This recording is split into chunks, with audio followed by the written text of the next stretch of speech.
Halo semuanya, kembali lagi bersama saya Chef Agung di Chef Agung Channel. Jadi di video kali ini masih membahas tentang nastar. Oh ya, ini ada permasalahan baru lagi ya teman-teman. Ini pas banget buat teman-teman yang mendapatkan kesulitan ini. Ini pas banget karena ini jarang banget ada yang bahas seperti ini, jarang banget. Kayaknya nggak pernah ada ya, aku lihat ya di YouTube, di Instagram nggak pernah ada yang pembahasan seperti ini. Jadi teman-teman harus nonton video ini, oke?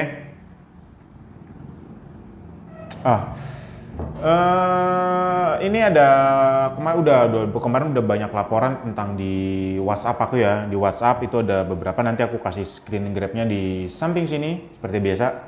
Sekarang udah keren bisa di samping sini, ya. Oke, ya. Chef, setelah matang kenapa ya ada garis-garis gitu ya di atas nastar? Ini sebenarnya bukan di atas nastar ya, ini di bawah nastar karena dilihat dari permukaannya ini mulus, mengkilap, bagus banget, sempurna. Tapi kenapa ada garis-garis? Ini pertanyaannya. Ini kemarin juga sempat aku jawab. Ini permasalahannya belum maksudnya udah aku jawab tapi belum ada buktinya. Nah, ini buktinya seperti ini. Ya, udah kelihatan nggak krek-kreknya?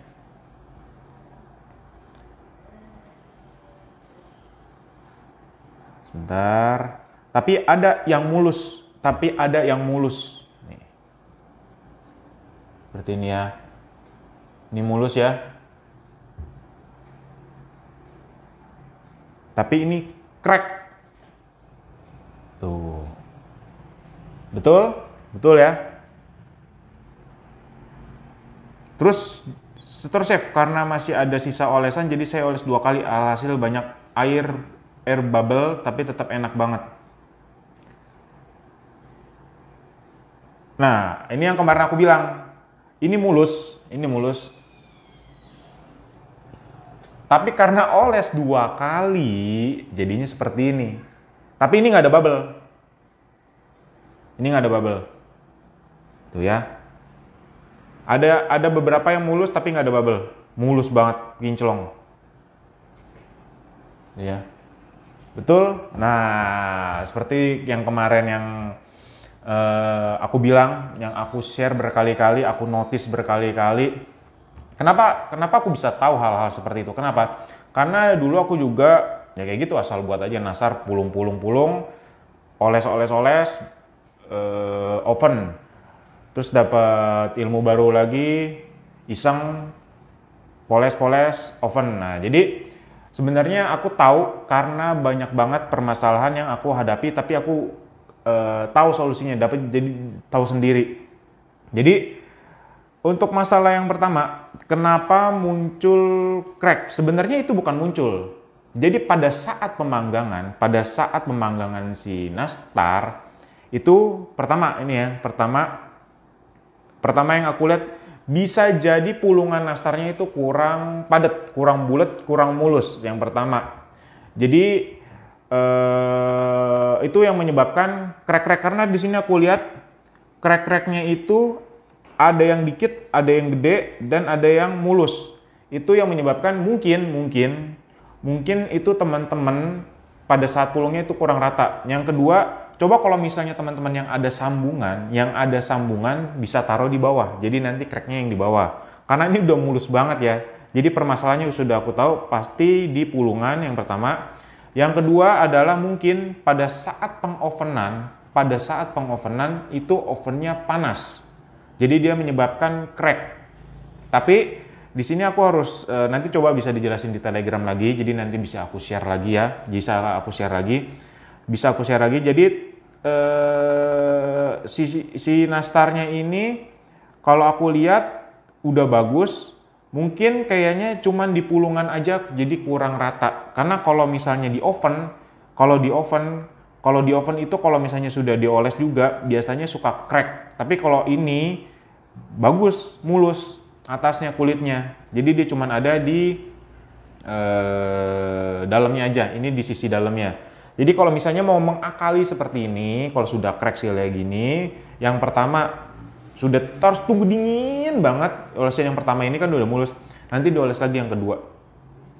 Pasti itu nanti akan menutup 60% yang akan menutup ya, tapi lumayan lah daripada krek-krek gini kan. Kalau misalnya teman-teman mau mulus bisa.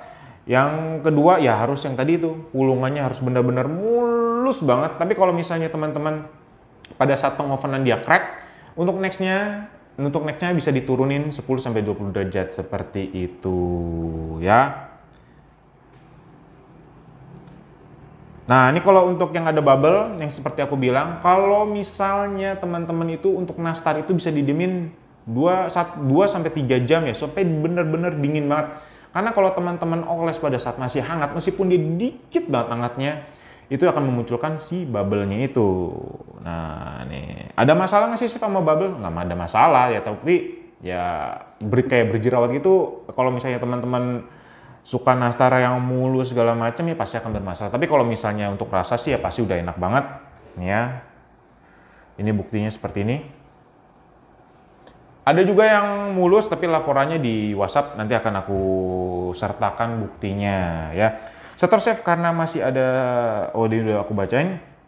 Tapi tetap enak banget. Thanks chef ilmunya, sama-sama Ibu Adril. Sama Ibu Ani. Oke, kita bacain pertanyaannya ya teman-teman.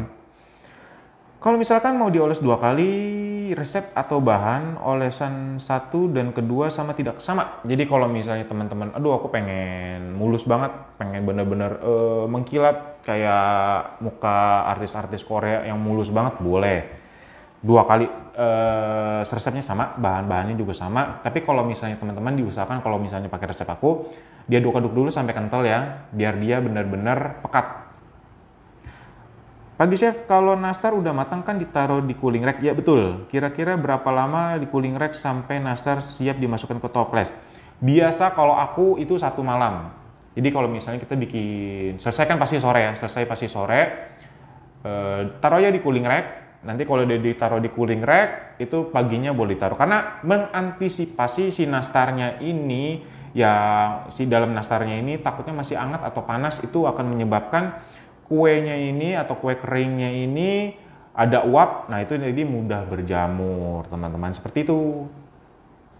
Chef, Wisman butter diganti dengan anchor bisa nggak? Bisa, mau pakai butter apapun bisa. Yang aku notice itu teman-teman nggak boleh pakai butter Holman butter. Bukannya nggak boleh ya.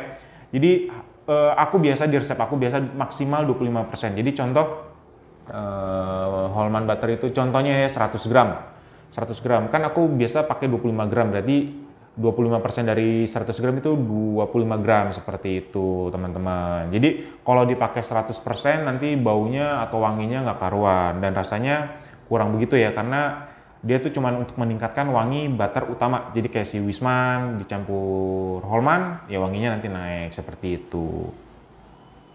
Chef, fungsi custard powder apa ya? Sudah dijelaskan yang kemarin, coba teman-teman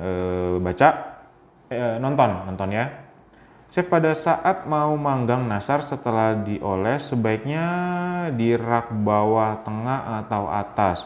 Setelah dioles tetap sama teman-teman, sama di rak yang seperti mau panggang, teman-teman sama panggangnya di situ. Jadi kalau misalnya panggangnya tadi kan aku selalu kasih tahu, ini kan di rak tuh biasa ada bawah, tengah, sama atas. Jadi biasa panggang di rak tengah tapi agak bawah dikit, jangan terlalu bawah ya. Di sini aja cukup. Nah, tadi setelah dioles taruhnya di sini lagi. Kalau misalnya teman-teman ada dua tray, bawah sama tengah. Nanti untuk setengah jalan bisa ditukar. Karena kalau misalnya sama-sama, pasti yang atas lebih cepat gosong atasnya dan suka crack gitu. Jadi di kelas ini sebenarnya udah banyak pembuktian ya tentang cara pembuatan nastar yang bagus dan benar. Itu udah aku kasih semua tips and triknya buat teman-teman. Jadi di sini meskipun resepnya nggak aku share karena ini kan online class, tapi tetap itu semua trik and tipsnya aku nggak tutupin 1% pun.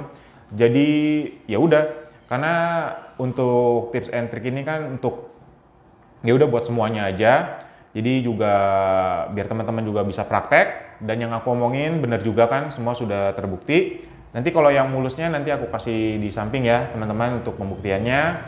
Jadi ada yang mulus, yang seperti yang kemarin, ada yang retak tapi kulitnya mulus, ada yang bubble-bubble, semua sudah terbukti ya teman-teman.